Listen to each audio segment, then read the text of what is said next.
Isn't this team just the most frustrating team in the world? The most frustrating team in the whole wide world. How am I not supposed to get carried away with that performance? How? I was on a boat in Brazil and I was on an island in Peru watching this team embarrass me, break my heart in those last two games. And then they come and do this in the Champions League with virtually the same players, with virtually the same team.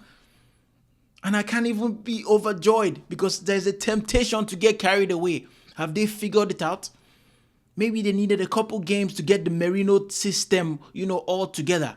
Those two games where we created barely any chances. And today, it was 7 away from home in the Champions League, a team that just beat Juventus. How did this PSV team beat Juventus? Are they so bad, or are we like superior? I don't just understand what happened today. And I'm supposed to bring all this emotion down, keep it all in check. But because just like Arteta said, this game doesn't matter. It doesn't give us goal difference. Nothing. It's just one step away from qualification into the next round. And that's truly all it is. Yes, it's an amazing performance. Yes, we had so many talented performances, which I will come on to. I don't mean to dampen the mood, but it's so hard not to get carried away with that kind of performance. But it's also hurtful that I can't even get carried away as much as I want to. Because we played a team today in PSV that came out to actually attempt to attack us. And we know what happens. I reckon that if we come up against an attacking side, 9 out of 10 times we will definitely beat them. We will.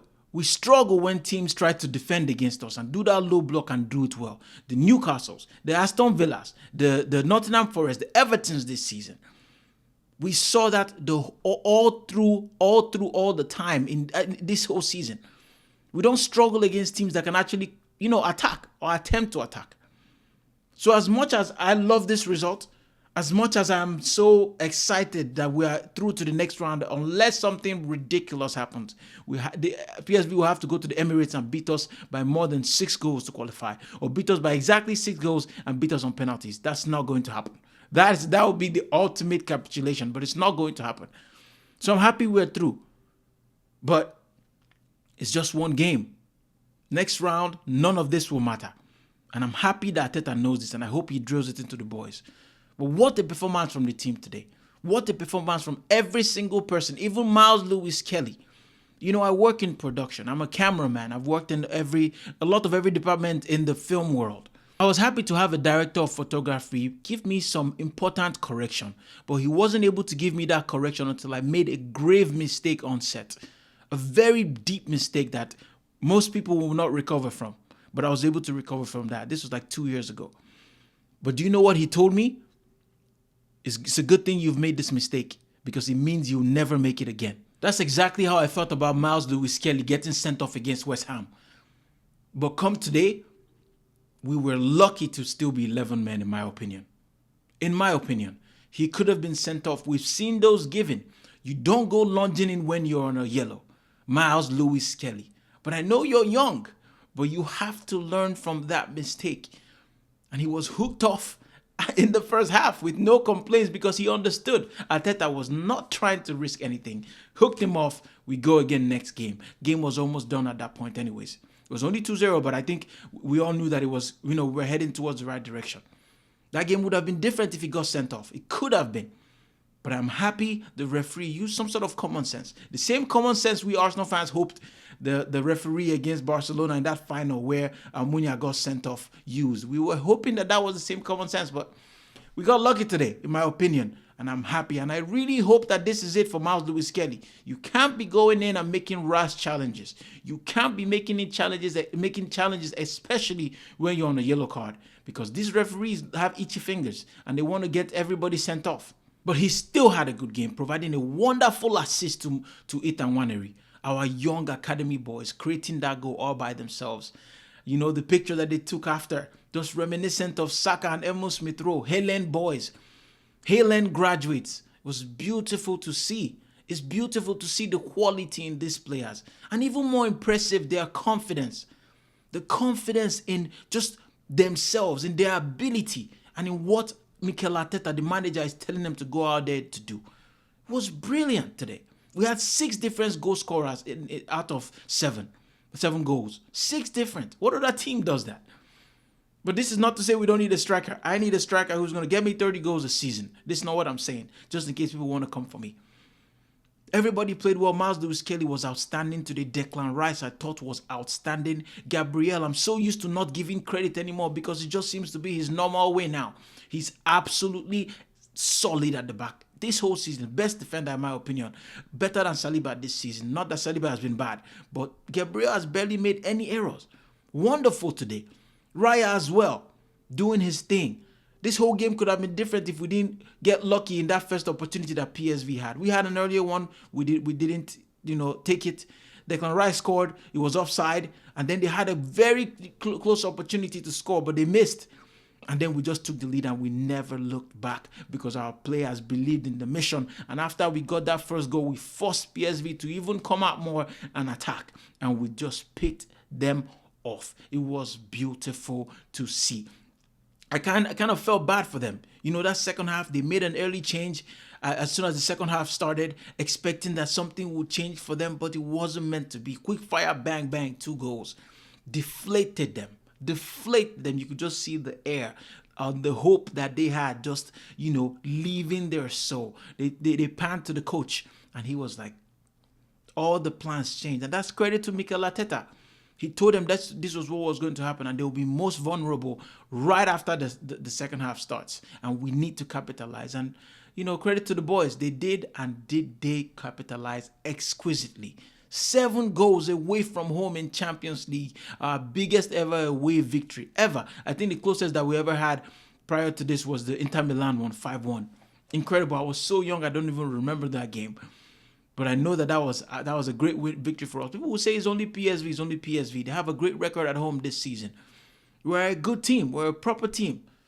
Especially when we play against teams that actually want to attack. We will just pick them off. Another thing that stuck out to me today was Ethan Nwaneri learning how to go right, left, using the step-overs. Something that Martinelli has all but forgotten how to do. Martinelli's always just trying to push the ball faster and just beat the man for pace. But sometimes the art of step-overs, he needs to remember that again. I saw a tweet where someone said Martinelli left Brazil too soon. Now he dribbles like an Englishman because he just does so many predictable things. Plays like Sterling of them all. Just run. When you need a little bit of a drop of the shoulder or just a step over to beat the man, juke him. Surprise him with what you're going to do. Not be too predictable. I think Martinelli needs to learn that craft again, the art of the step-over. Step-overs is one of the easiest skills in football, but it's almost the most effective. You see it all the time. Saka is so good at not always doing it, but he would always know how to be unpredictable. Hence why he's so good. He can go left, he can go right. We need that on both wings. Trossard is incredible at it. And Ethan Nwaneri showed me that he's definitely learning and trying to improve his game. Because the last 2 games, he's been so predictable. So it's also very tired because obviously his legs are not used to running this much, playing this many minutes of a football match at this level. But the boy is fearless, man. Fearless young 17-year-old taking shots when he can. He's not fazed by his teammates, being sad that they didn't pass the ball to him. And to our players' credit as well, they understand who the boy is. They understand his talent. And they don't get too mad at him when he doesn't pass the ball. Because there are a couple of times where he could have passed the ball today. He was a little selfish. But you want that type of selfishness from a player who knows he's a star in the making. He knows. So they need a little bit of that selfishness. We've seen it with all the greats. I'm tempted to mention the greatest players of all time. But we saw it with them Hazards. Hazard, quality player. We saw it with Messi and Ronaldo, obviously. But this is what a star player needs. They need that confidence to be selfish. At 17, this is insane what this boy is doing. But I'm so happy to see Miles Lewis-Kelly, 18-year-old, just being as solid as possible. Partey today, outstanding. Timber, solid as always. We played so well today. Merino with that class finish.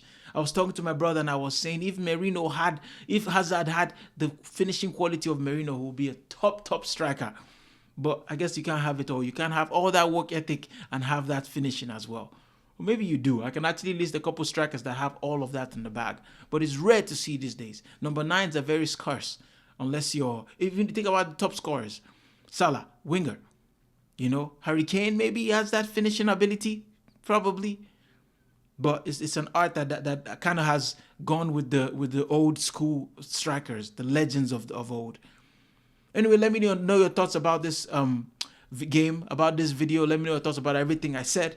I've been gone for a while. I missed the last 2 games because I've been traveling for work and I haven't had the time to actually focus on creating content. But I would love to say that I'm back, but this is probably going to be me from now on. If you've gotten to the end, I think you deserve an explanation.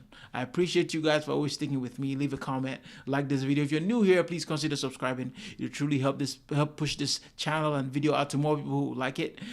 Take care. God bless. Peace.